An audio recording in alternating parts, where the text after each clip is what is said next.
नमस्ते बच्चों, मैं Shrimati SP Navarkar GSHL high school अंग्रेजी माध्यम ओझर नासिक की हिंदी अध्यापिका आप सबका GS ई लर्निंग प्रोग्राम में सहर्ष स्वागत करती हूँ।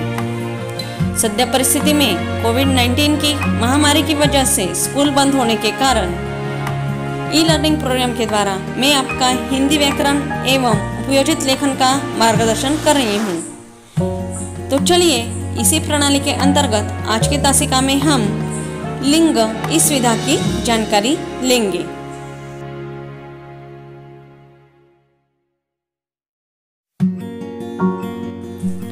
बच्चों देखिए तो जरा, यहाँ एक गद्यांश दिया हुआ है। आज मेघा का जन्मदिन है। इस मौके पर बधाई देने उसके दादा दादी, माता पिता, चाचा चाची, भाई बहन आए हैं। प्रस्तुत गद्यांश में मेघा, दादा दादी, माता पिता, चाचा चाची, भाई बहन ये संज्ञाएं हैं जो कि पुरुष जाति एवं स्त्री जाति का बोध कर रही हैं, जिसमें से दादा, पिता, चाचा, भाई ये पुरुष जाति का बोध कर रही है। दादी, माता, चाची, बहन ये स्त्री जाति का बोध कर रही हैं। बच्चों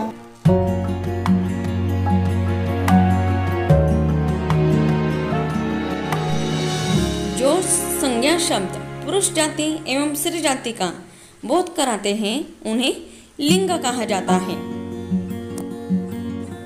जैसे कि मैंने आपको कहा, दादा, पिता, चाचा, भाई ये पुरुष जाति का बोध कर रही है और दादी, माता, चाची और बहन ये स्त्री जाति का बोध कर रही है। ये दोनों ही संज्ञाएं हैं और ये अलग अलग जाति का बोध करा रही है।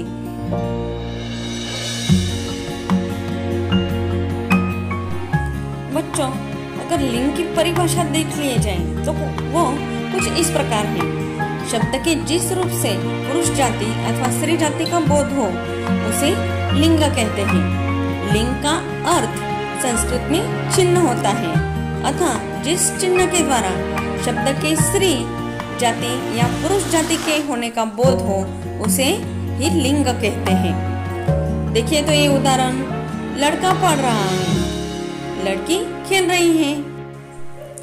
इन दोनों वाक्य में लड़का एवं लड़की पुरुष और स्त्री जाति का बोध करा रही हैं। तो चलिए बच्चों देखते हैं लिंग यानी जेंडर के भेद। हिंदी में लिंग के दो भेद माने जाते हैं, एक पुल्लिंग और दूसरा स्त्रीलिंग।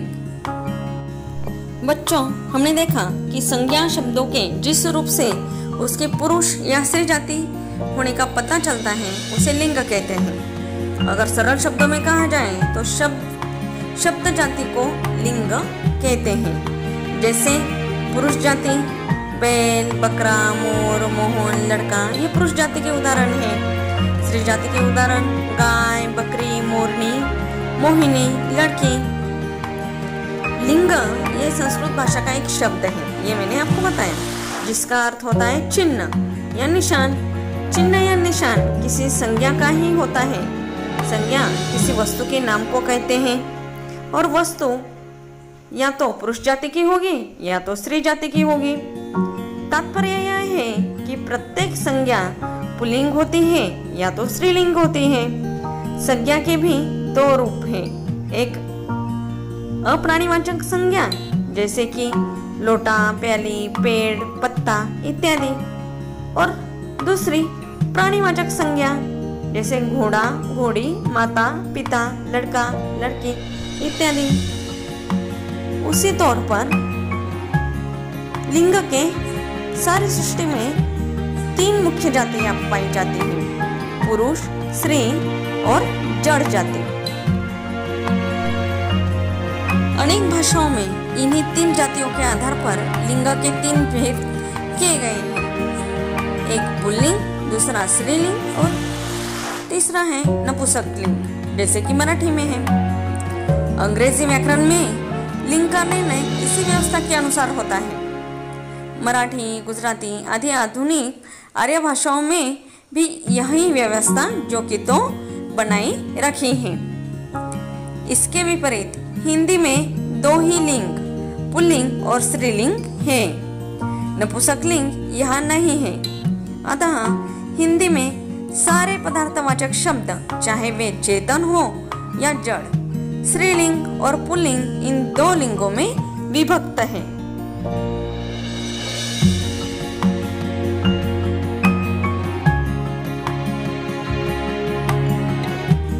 तो चलिए बच्चों, सबसे पहले हम स्त्रीलिंग इस व्याकरण विधा की जानकारी लेंगे।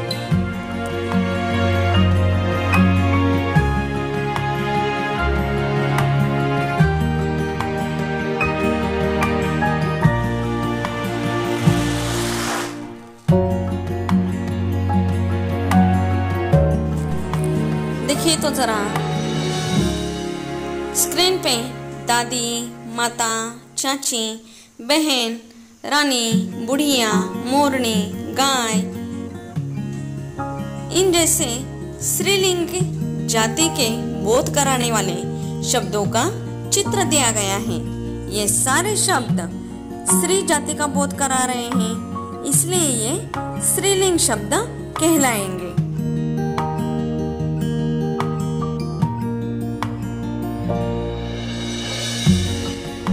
बच्चों, अगर इसकी परिभाषा देख ली जाए तो वो कुछ इस प्रकार होगी। जिस संज्ञा शब्द से स्त्री जाति का बोध होता है उसे स्त्रीलिंग कहते हैं। जैसे कि मैंने आपको उदाहरण बताया, सजीव वस्तुओं में माता, रानी, घोड़ी, कुतिया, बंदरिया, हंसनी, लड़की, बकरी आदि ये सारी चीजें सजीव हैं। जैसे कि मैंने आपको बताया, हिंदी में सिर्फ दो प्रकार के लिंग हैं, स्त्रीलिंग और पुल्लिंग। ठीक उसी सारे निर्जीव वस्तुएं इन्हीं दो लिंगों में बांटी गई हैं। तो निर्जीव वस्तु में स्त्रीलिंग के उदाहरण देखे जाए तो सुई, कुर्सी, गर्दन इत्यादि।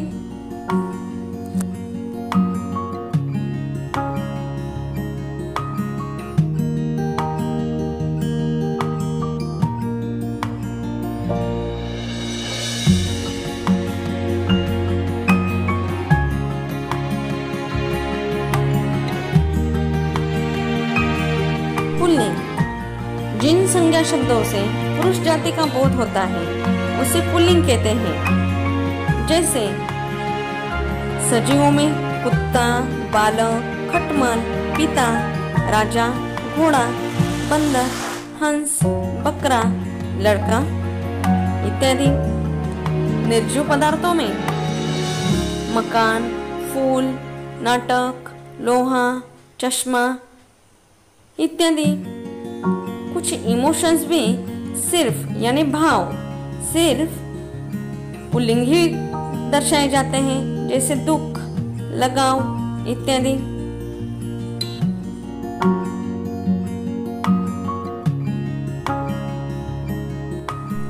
बच्चों, यहाँ मैंने कुछ पुल्लिंग और स्त्रीलिंग शब्दों के उदाहरण दिए हुए हैं। देखिए तो जरा, अध्यापक, अध्यापिका, बालक, बालिका, गायक, गायिका, माली, मालिन, धोबी, धोबिन, सुनार, सुनारी, नौकर, नौकरानी, दुल्हा, दुल्हन, छात्र, छात्रा, सेठ, सेठानी, पंडित, पंडिताइन, श्रीमान, श्रीमती।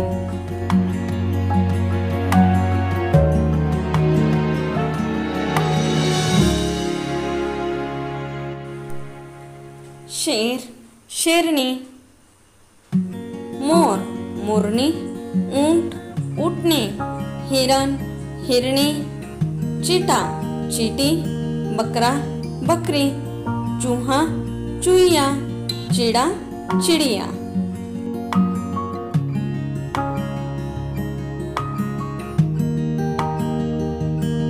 बच्चों, कुछ पुल्लिंग शब्दों को आ का प्रत्यय लगाकर, कुछ पुल्लिंग शब्दों को ई का प्रत्यय लगाकर, कुछ पुल्लिंग शब्दों को आई का प्रत्यय लगाकर, आहट का प्रत्यय लगाकर, या का प्रत्यय लगाकर इनका प्रत्यय लगाकर स्त्रीलिंग शब्द बनाया जाता है।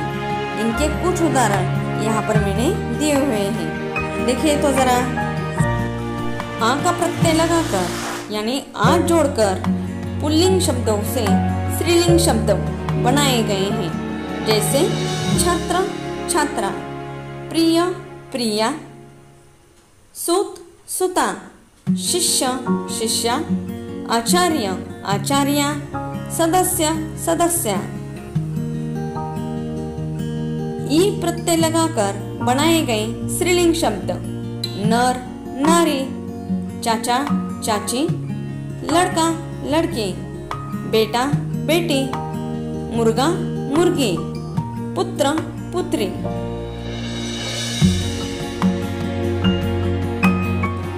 बच्चों, जैसे कि मैंने आपको बताया, कुछ पुल्लिंग शब्दों को इन जोड़कर उन्हें स्त्रीलिंग का रूप दिया जाता है, जैसे धोबी धोबिन, कुमार कुमारी, सुनार सुनारी, नाई नाइन, पुजारी पुजारी, माली माली। एका प्रत्यय जोड़कर बनाए गए स्त्रीलिंग शब्द गायक गायिका, लेखक लेखिका, नायक नायिका, सेवक सेविका, अध्यापक अध्यापिका, पाठक पाठिका।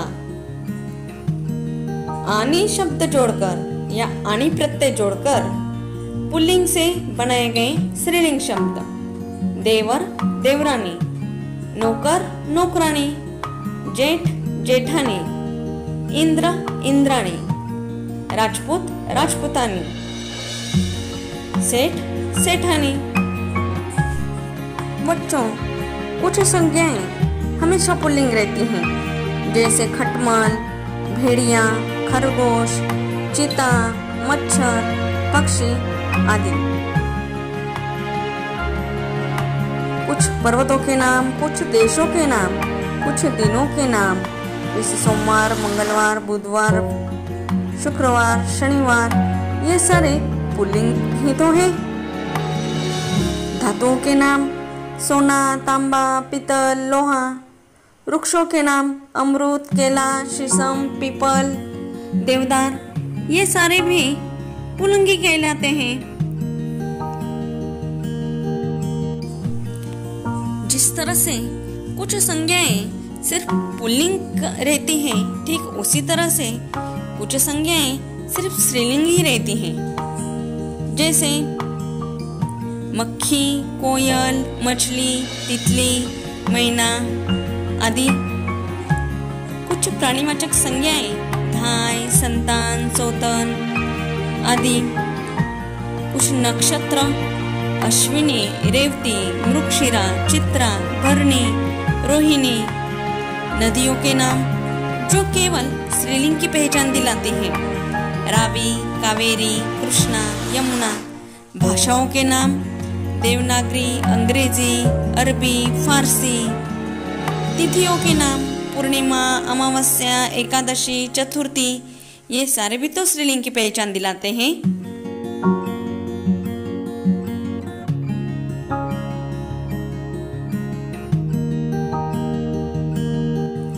उम्मीद है बच्चों, आपको लिंग की परिभाषा, लिंग के भेद और उनके उदाहरणों के द्वारा लिंग इस विधा की पूर्ण जानकारी मिल गई है। बच्चों, एक बात हमेशा ध्यान में रखें, हिंदी भाषा में वाक्य रचना में क्रिया का रूप लिंग पर ही निर्भर रहता है। यदि कर्ता पुल्लिंग है तो क्रिया का रूप भी पुल्लिंग होता है। यदि कर्ता स्त्रीलिंग है तो क्रिया का रूप भी स्त्रीलिंग ही रहेगा।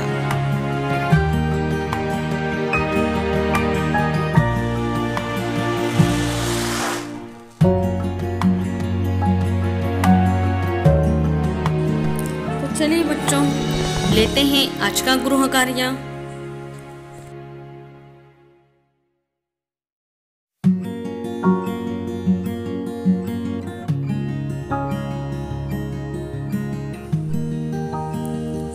यहाँ कुछ चित्र दिखाए गए हैं। इन चित्रों को देखकर आपको लिंग की सही पहचान करनी है। देखिए तो पहला चित्र, यहाँ 2 वाक्य आपको दिए गए हैं। इन दोनों वाक्यों में से सही वाक्य पर आपको सही का चिन्ह लगाना है।